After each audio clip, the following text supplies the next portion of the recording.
Hello student, चलिए question समझते हैं फिर सॉल्व करने की कोशिश करते हैं। क्या कह रहा है कि describe the way that the mass of astronaut and the gravitational force on the astronaut vary during a trip from earth to moon. Earth से मून की तरफ जब जाता है तो अर्थ कहाँ है, मून यहाँ है।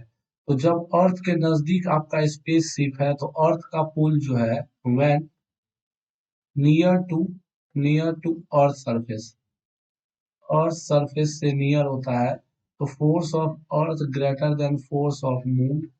और फोर्स कैसे डिफाइन होता है, बेसिकली अगर जी की बात करें तो 1/r² से। ठीक है, तो ये इसके जब ये मून के नजदीक पहुंचता है स्पेसशिप आपका, तो जब व्हेन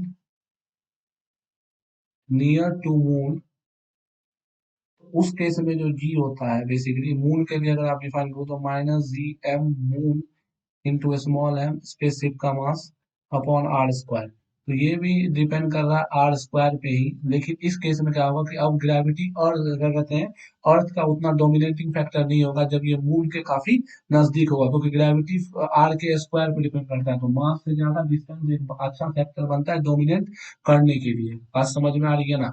और जब हम लोग इसकी बात करें तो ये इसका डिस्टेंस वाला फैक्टर ज्यादा मैटर करता है। तो सिंपली यहाँ ग्रेविटेशनल फोर्स मून के पास आते आते अर्थ का ग्रेविटेशनल फोर्स घट जाएगा। अगर हम लोग बात करें किस चीज का, कि मास ऑफ द एस्ट्रोनॉट, तो बॉडी का वेट और मास में डिफरेंस होता है। वेट बदल जाएगा क्योंकि ग्रेविटेशनल फोर्स अलग अलग हो रहा है, बट मास जो होगा वो फिक्स है। तो अर्थ के साइड रहे या इसके साइड रहे, उसके करस्पॉन्डिंग जो उसका मास की वैल्यू आएगी वो सेम ही रहेगी, मास जो होगा वो अनचेंज रहेगा। Thank you.